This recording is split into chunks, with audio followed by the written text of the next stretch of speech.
I want to be clear with you all that a new day has come. To San Francisco, to Oakland, to Baltimore, to Ferguson, to Atlanta, there is a movement sweeping this country, and we are not going to stop until you stop killing us. Shut it down! Shut it down! I'm your host, Kat Brooks. This year marks the 60th anniversary of the Black Arts Movement, and our guests today carry on the legacy of utilizing Black art as a tool for liberation in Black communities. It is also National Poetry Month, so I thought this would be a perfect palate cleanser, if you will, to the usual grit and grime of the show. Our first guest is here with us. We are still waiting on the other two, but we will get started with Aya de León, who teaches creative writing in the African American Studies Department at UC Berkeley. She was the 2024-25 Poet Laureate of the City of Berkeley and is the author of 11 novels. Wow. She is also the principal playwright for Fashion versus Fascism, a political theater project and fashion show to provide political education and inspiration to fight rising authoritarianism, which will premiere in the Bay Area in September 2026. Good morning, Aya. Hey, good morning. Can I see your beautiful face? Yes, let me get my beautiful face ready. You know, when it's radio, we can be a little more lax. Yeah, we record this. This goes on YouTube. But take your time because I'm gonna introduce Zoo, who looks like he behind the wheel of a car. Y'all, Zoo is a Sudanese Nubian-American writer, spoken word poet, MC, and organizer raised in West Oakland. His art is based on true events and aims at addressing real problems within his community. He uses his art to remember the fallen and dreams of healing the hood and inspire change in his community. Zoo was a 2019 Oakland Youth Poet Laureate finalist. Good morning, Zoo. You on mute, babe? Good morning, good morning, good morning. How you doing? I'm good. I haven't seen you in a minute. How are you? Yeah, I know I'm all right. I gotta pull up to y'all thing. I'm seeing y'all do the town halls. Oh yeah, the People's Assemblies. Yeah. Yes, man. Folks listening, Anti-Police Terror Project, my other job, we doing a People's Assemblies to do an experiment of people-led democracy, and it's meeting monthly, you all. You can get more information at Anti-Police Terror Project socials. Zoo, I'm gonna let Aya take a minute and get her beautiful face YouTube ready, even though it's already beautiful. But we're gonna be talking about politics and poetry today, and I like origin stories, right? So I want Okay. to start origin story. How and when did you first find poetry? Ooh. Um, I mean, my earliest memory, uh, man, I don't know. I kind of just like a writer. I used to write like little stories. Um, I think like my earliest memory of me like clocking the fact that like, oh, I guess like I do poetry. I was think I was probably like seven or something like that. And then yeah, they used to do this thing called I think it was like Poetry Out Loud or something like that, where they would come to the schoolhouse and they would write with us and stuff. So the dude he used to come all the time, and I was like really into it. I was like this was probably like the most exciting thing that like happened in school at that point. And yeah, I don't know. I used to always like write like my poems was like a little heavy. Like the dude was kind of concerned. He like, man, you a little too young to like be writing about this type of stuff, and just kind of heavy.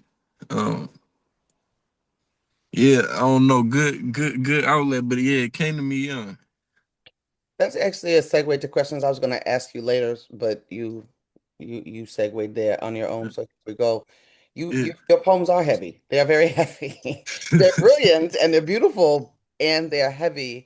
You spend a lot of time talking about loss, and I wanted you to spend yeah, some time talking about the ways in which Black youth are dealing with loss in ways yeah, that really ain't natural for how young you all are, and the ways to address that in your art, right? Like yeah, the teacher was right. You shouldn't have been in high school, right? If things were right in the world, you would not be in high school writing about death.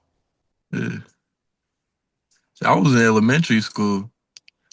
You you just magnified my point, my G. Yeah. So speak Um, about that a little bit. Talk about the yeah. world that you were raised up in, that you were writing about death in elementary school. Um, damn. I don't know. Um, I don't. It's just I don't know. I feel like I was. Oh man, I don't know. A lot. It's just a lot. It's just a lot. Um, just a lot, man. Um, yeah. I don't know. This world is messed up, man. Um, like I don't want to. Yeah, this world is messed up, man. Um, yeah. I don't know. And I seen it. I seen it young. Um, and it's like, I guess, like it's life and death. Like things happen. Um, but yeah, I don't know. Some things, like you said, they just ain't normal. Like they ain't natural. Like yeah, I don't know that. It's like there is what they like. It's like rates, right? You got rates that certain things happen at, and like once you surpass like a certain rate, it's kind of like abnormal. It's like all right, if like someone was to let's say like just paint a picture, like let's say like Oakland was one of them cities where like someone died like every like 5 months or something like that. I don't think people would would see that as abnormal. I think that'd be like, oh, all right, what he die of? Like natural causes, like not, overdose or suicide or, this, that, and the third and like all this other stuff. The war machine on everybody next. Um, yeah, man, it's not right, man. And I like, yeah, it's just not right. Like none of this is. The world we live in ain't right. So yeah, that's all. I told people this would be a palate cleanser, but I'm looking at who I brought on the show, and we're going to keep with it. So we just be talking about it differently, right?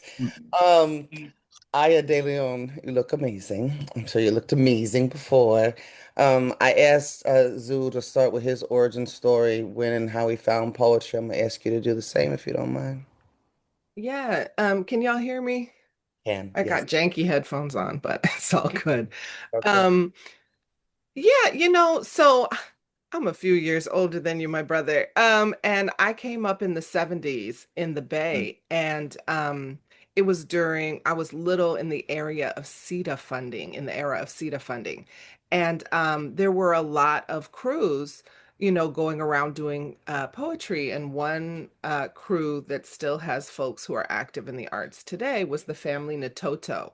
And I can still remember that, Black Power era drumming and poetry, doing political education about, racism and, how Black people were, just liberation and telling the story of Black people and our greatness. And it was like, little 5, 6, 7-year-old me was like, that part. And then shortly thereafter, For Colored Girls came out when I was still really young, and it was like this powerful statement of kind of Black womanhood. So these were some of the earliest ways that poetry came and snatched me up. And then, of course, hip hop. Mm. Oh, you're muted. Mute, mute. Oh, Like, one of the guests got to tell the host. See, we're going to get you in hip hop. It's a collective. It's a collective, baby. Appreciate you. For Color Girls is a piece that still resonates. I think as an actress, I've done it 3 or 4 times, in the last, I don't know, 10, 15 years. Do you remember which piece, which color resonated with you the most? So I went to Berkeley High School, and Berkeley High did For Colored Girls when I was there in the early 80s. And they had a really big crew of Black girls, so they remixed it, and I think they added some colors. But I did the Toussaint poem. So that's the one that like stays with me because that was my big monologue. Yeah, So it that's is. the one. So Yeah, it's really good. for those of you listening that still have not picked up For Color Girls, it is a must. It is a mandate. I was trying to hold on for Queen Dr. Idol and Zinga to join us to start this, but we're gonna go ahead and get with it.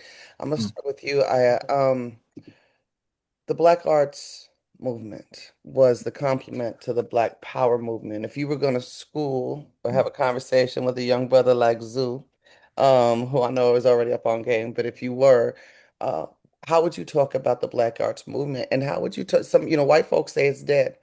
We stand in a tradition that says, nah, it's on a continuum, and we're in that continuum. So, how would you talk about it, and in what ways is your art a continuum of that work? Yeah, well, I think what I was talking about with the family Natoto, that was in that era, a little bit later than some of the most classic stuff, because I was born in 67. So this was sort of like the early to mid 70s, but it was absolutely coming out of that tradition. So I'm schooled up in that tradition. And I would say that the Black arts tradition is so important because it reflects the rage and the outrage of our community in that moment when we were first coming to voice, you know? And now, it's many decades later. So we're not in that place of first coming to voice.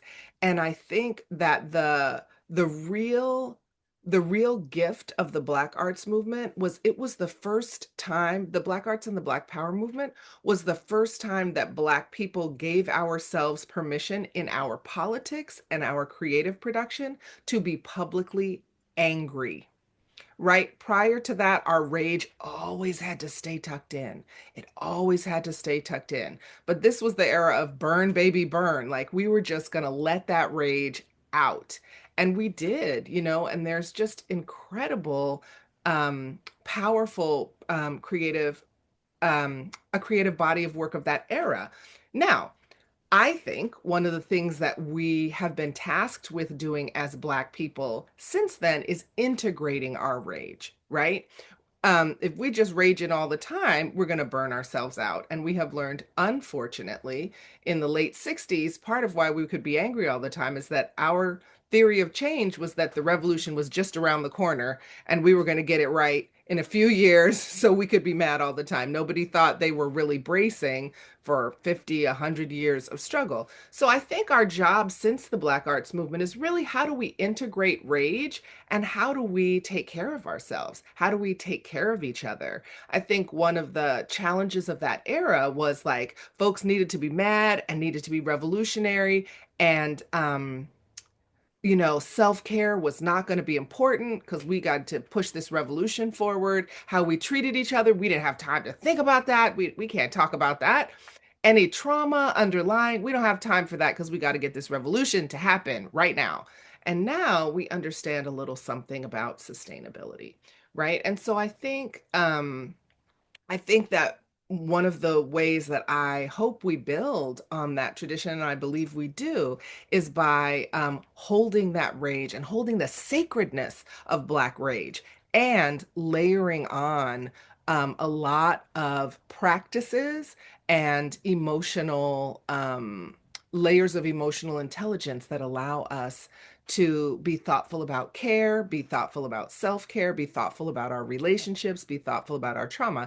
And the other thing that I'll just say about the Black arts movement is, there were very powerful women in the Black arts movement. And, patriarchy was kind of out front at the time. And so one of the ways, like I'm active in the movement for Black lives, and, which in many ways is kind of one of the leading nationwide radical Black formations. And, Movement for Black Lives is unabashedly strong with female leadership, queer leadership, and unabashedly kind of socialist vibes. So I think that these have been really important shifts in our Black radical tradition in the period of time since the Black arts movement. And I think, in terms of the leadership of women and femmes, queer and trans and non-binary folks, these have been really important developments in the lineage. But I think of myself and many of us as being in that lineage. I just want to touch quickly or gently on what you talked about in terms of caring for ourselves, that we learned the hard way, you said, right? About the need for, I'm paraphrasing, the need for sustainability.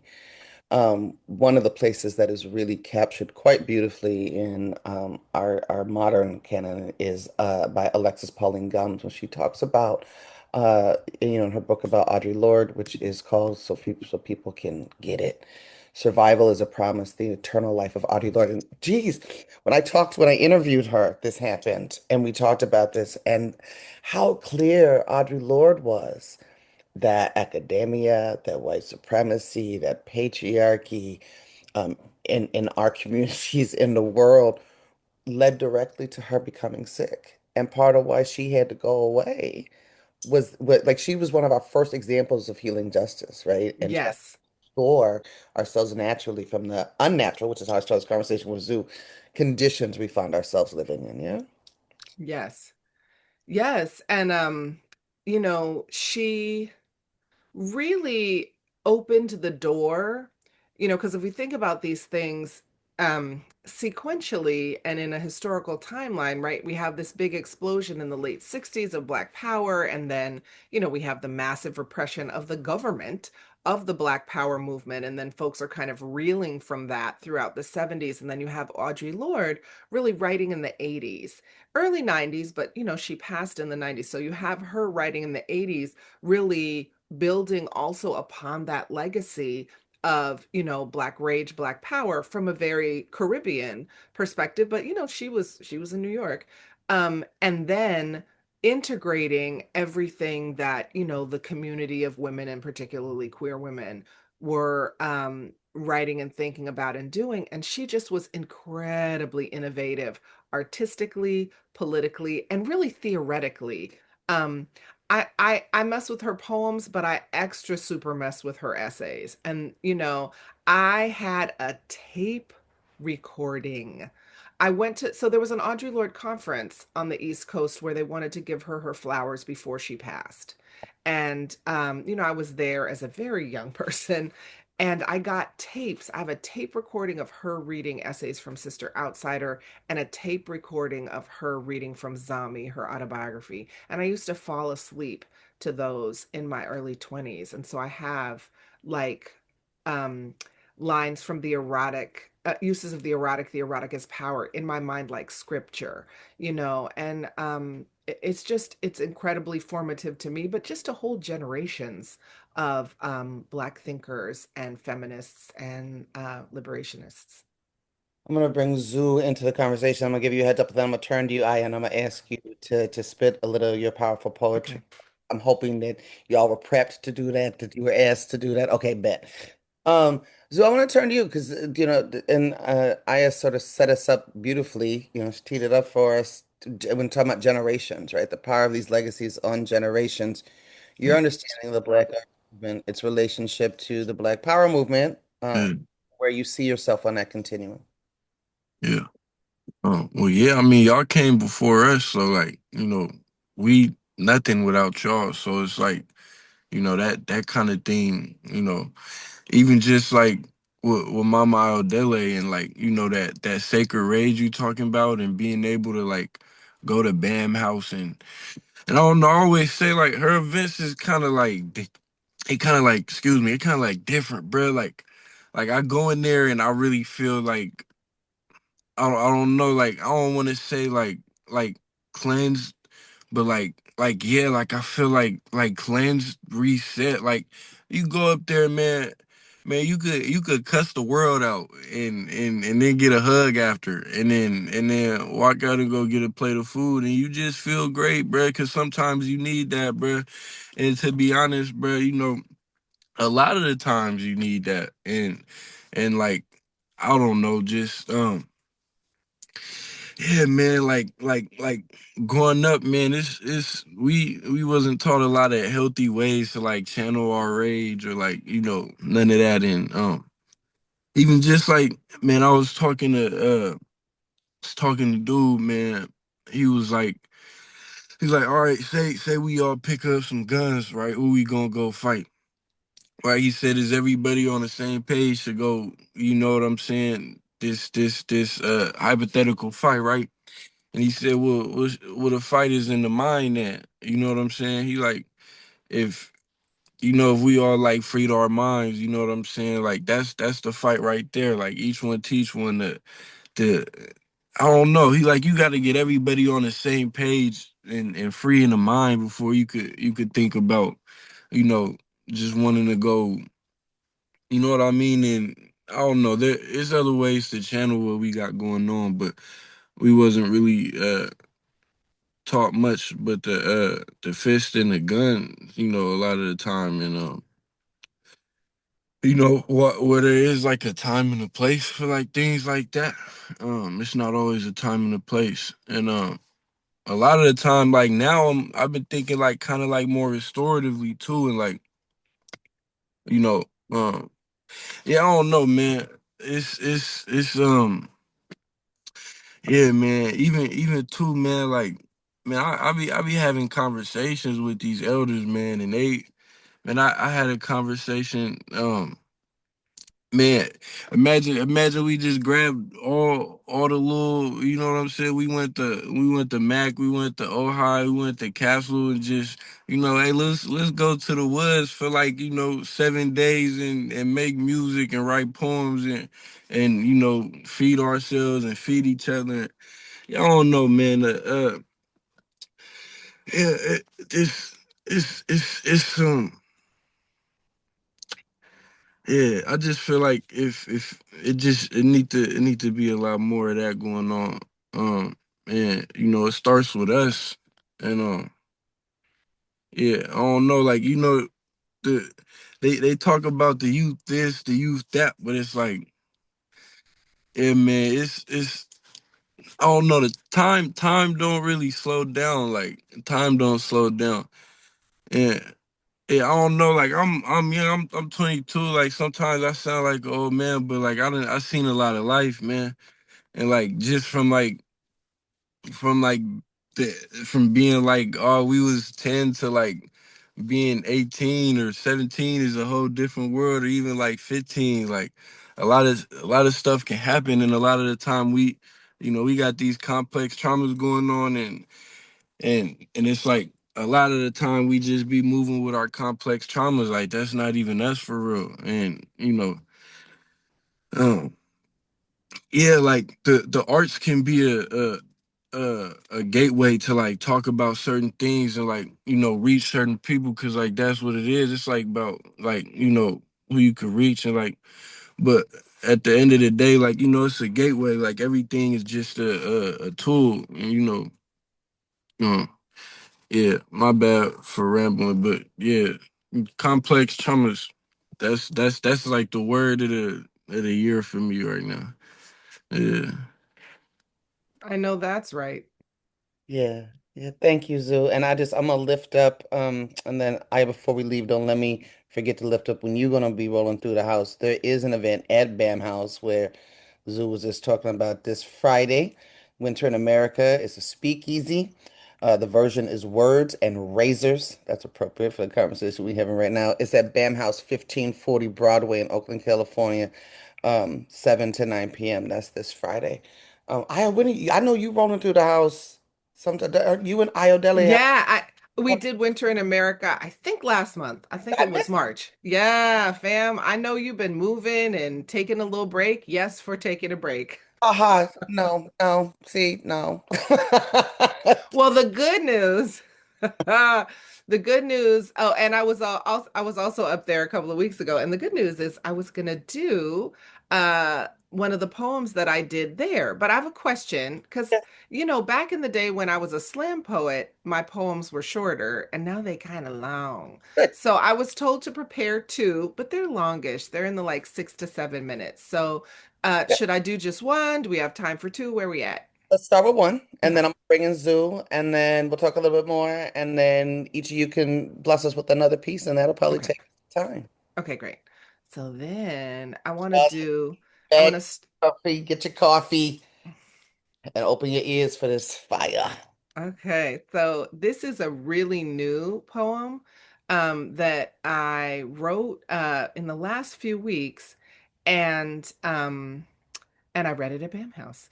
Um, uh, yeah, actually, that's where I premiered it. So, And this was inspired by one of the teen poets, Sophie, at Youth Speaks. That week I went to the Last Chance Slam that Youth Speaks did at in Oakland.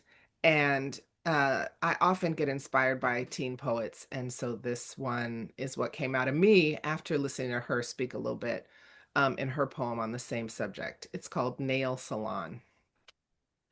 So I'm in the nail salon getting that mani-pedi, that gel polish, those French tips, and they're filing my nails. The salon is playing Britney. Oops, I did it again. Lord help these millennials. They're filing and filing. Britney Spears, poster child of a generation, not that innocent. Pigtails and big eyes and thigh-high socks under a miniskirt in the video. Oops, I did it again. Filing and filing until all the files, the Epstein files, trigger warning. Oops, we did it again. Lord help these millennial women, but it wasn't the first time, wasn't the first song. In the 60s, it was Go Away, Little Girl, I'm not supposed to be alone with you. Hey, how is it the little girl's job? No, grown-ass man, you need to go away. That song hit top 20 three times, three different artists, was #1 song twice. Oops. He did it again and again and again. Grown men groping under her miniskirt in the video. Industry after industry fashioned for pedophile fantasy. Corporation after corporation run by Epstein cronies. Abercrombie and Fitch, Limited to, most notably, Victoria's Secret. So back in the nail salon, maybe it's not about the mani-pedi. Maybe it's about the many pedos. Maybe it's not about the French tips. Maybe it's about the British types. Prince Andrew all up in the files. Maybe it's not about the gel nails. Maybe it's about the, well, jails that are not full of these pedophile men. Instead, prisons brimming with black and brown, poor working class folks convicted of victimless crimes who then do slave wage labor for corporations like Victoria's Secret, run by child sexual abusers who face no consequences, which is why I'm not even a carceral feminist, card-carrying member of Movement for Black Lives. We say abolish the prison industrial complex. And it is complex because Kendrick says they not like us, but they absolutely are like us.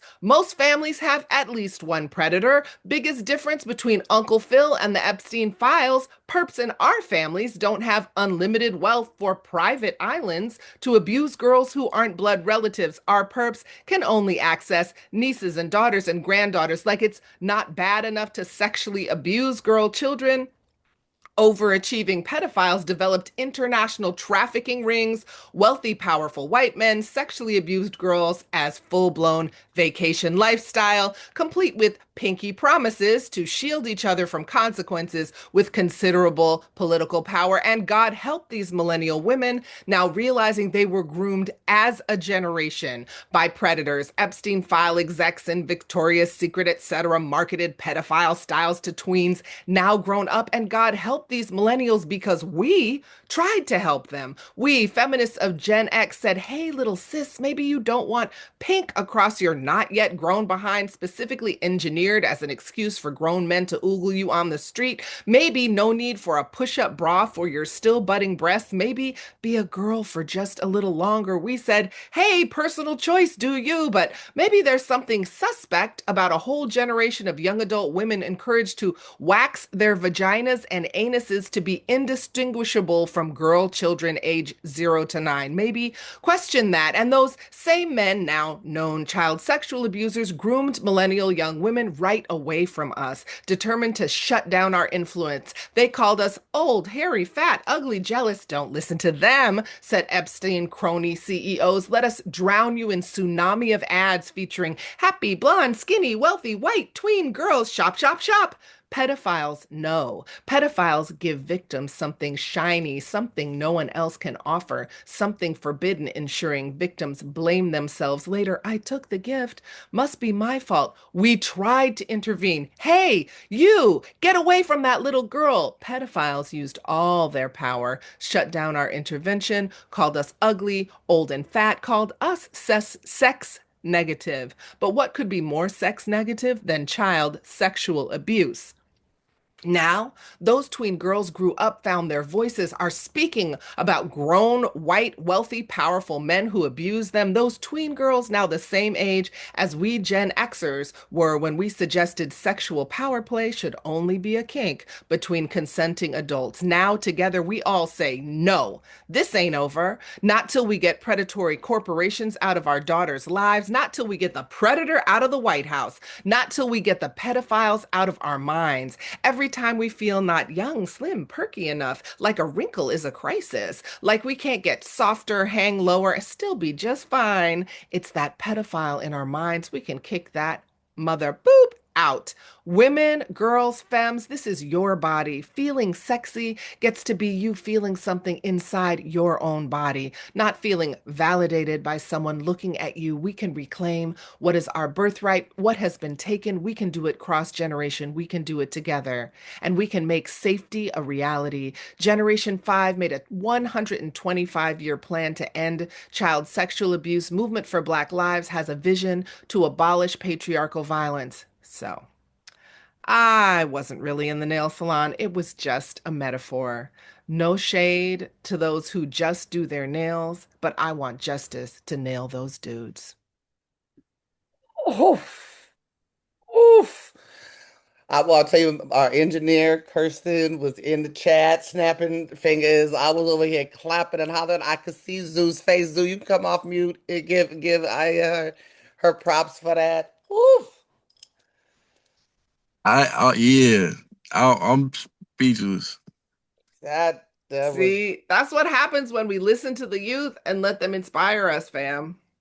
you gave words so you were right. I was trying to take a break. I did leave with the intention of breaking. That was the purpose, and so I was in Hawaii, and I was on. I don't do white kiki. I go every 3 months. I stay away from that. So there's this small beach that I go to, and I was on the beach, and there are babies on it. It's spring break, so there's babies on the beach, and babies, I'm talking about 12, 13, 14, maybe, and I'm being real generous. A couple of these girls could have been 16, 17, and they had G-strings on the beach. And I was trying that you named it in it because I was stuck between the rhetoric of right shouldn't matter what she has on, she has a right to walk around that way, that's not as right, and all of that is here, and then over here, and I was like, and who thinks this is okay, right? Like who? That's a baby. I'm grown, and that's a and I was really like I had to, this happened twice. I was so disturbed, and it wasn't her. Right? I wasn't disturbed by her. I was disturbed by that in this moment and looking around and at all these grown men on the beach ogling these children. Right? And her mama was right there. And okay, there's no way, Jay. There's just no way. It just wouldn't happen. It wouldn't happen if I had done it. My Oakland Black community would have whooped my backside. You know what I mean? Like, so it's a real interesting place that we find ourselves in where we can market, sell, and accept children half naked. And I grew up in Vegas, so I ran around half naked most of my life, and I have the stories to accompany that, right? Um, and then what does it look like to push forward the movement for Black Lives Vision, um, and abolishing patriarchy, where it isn't a thing, where this rhetoric right over here about self-determination, I can wear what I want to, is a reality without endangering my life or my children's That life. part. Okay, Zoo. So y'all take a deep breath. I'm gonna encourage everybody to inhale and exhale. Recenter yourselves because that was a lot. Zoo, I'm gonna turn it over to you to bless us, please. Yes, ma'am.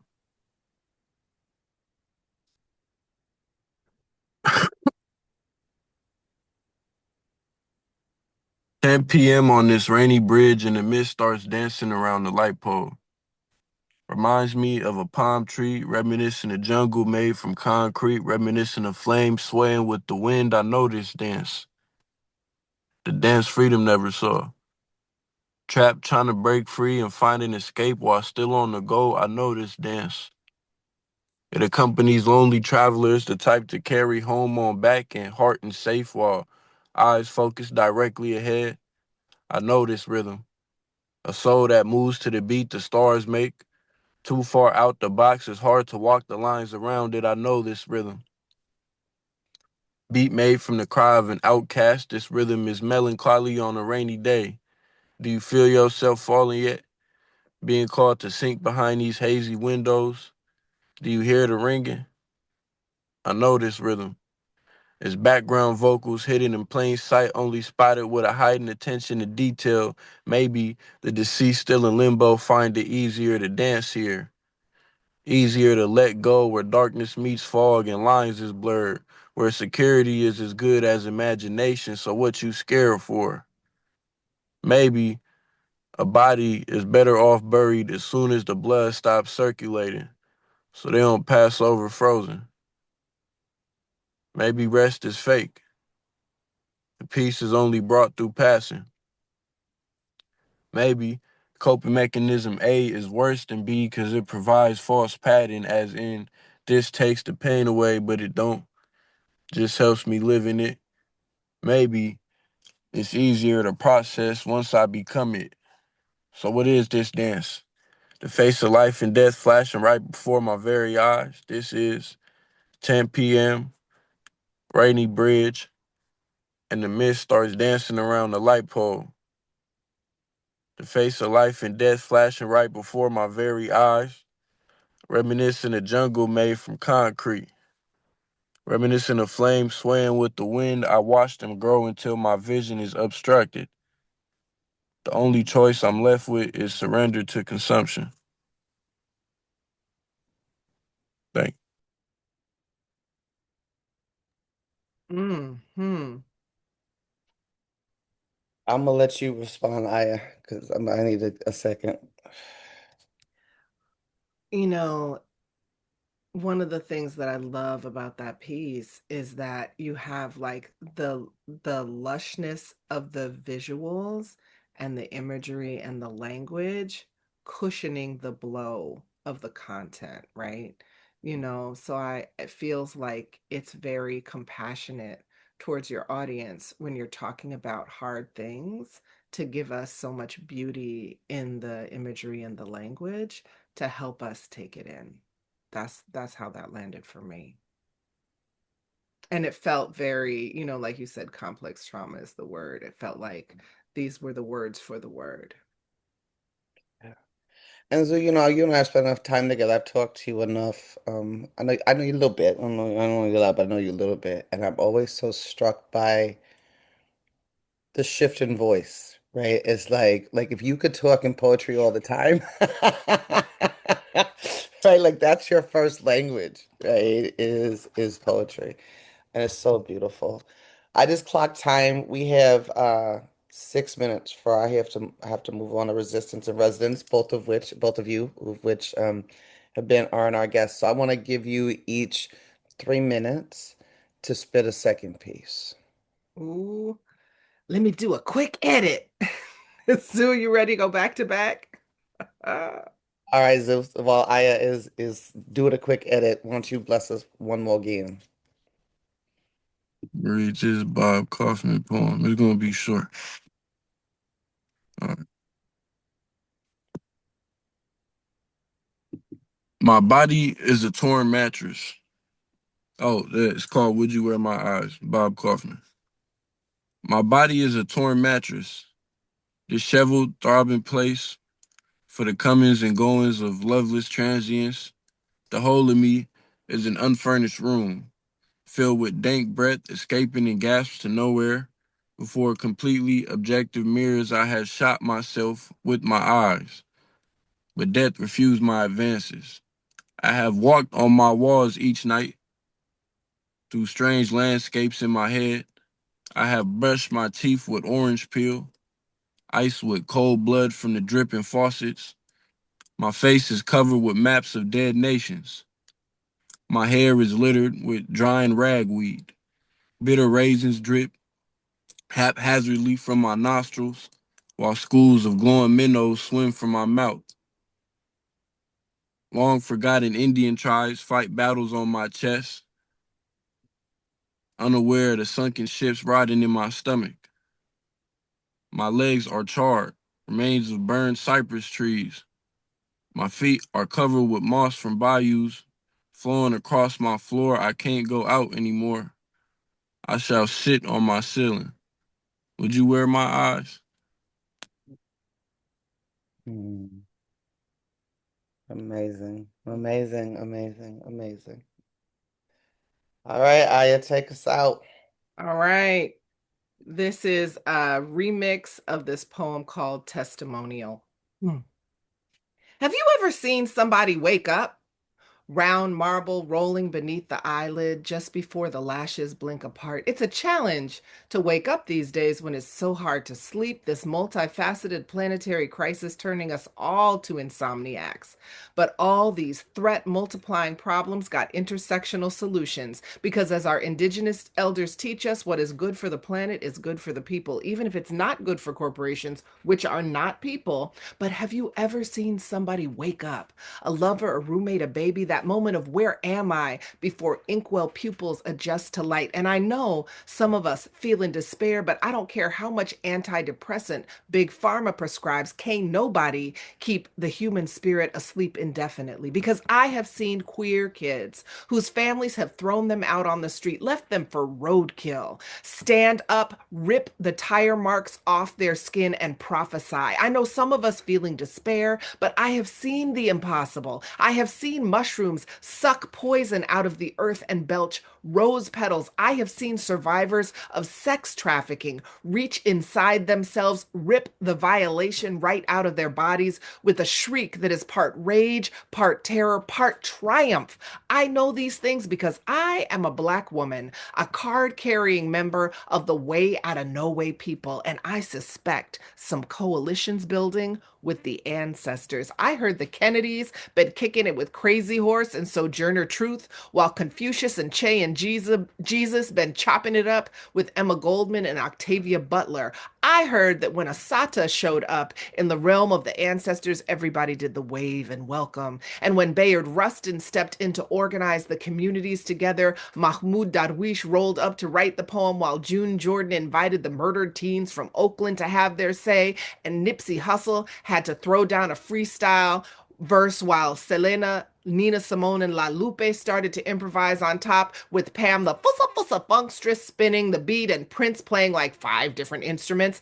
I heard it got so hyphy up in there in the nearby realm of the unsettled souls still not at peace. Bull Connor and Heinrich Himmler wish they still had bodies so they could put on divest from fossil fuels, defund the police t-shirts. Because no matter how many freedom fighters the FBI and CIA kill, that only means we got more warrior ancestors to whisper in our dreams. I know some of us running scared on some Rip Van Winkle, worried the masses of people are going to sleep forever. But have you ever seen somebody wake up?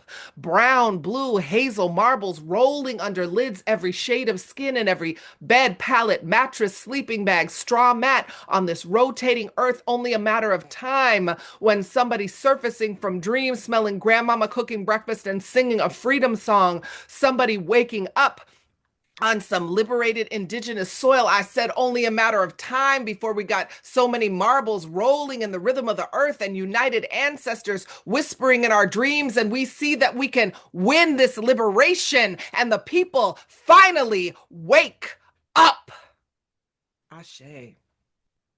Ashe, ashe, ashe. Oh, y'all, thank you. It was heavy. Yes, we're talking about our struggles and our road to liberation, but whew, it was a palate cleanser, right? The tagline of this show is expose, educate, and build, and art is how we build. So I want to thank you so much for joining me this morning. Blessings as you go on about your days. Thank you.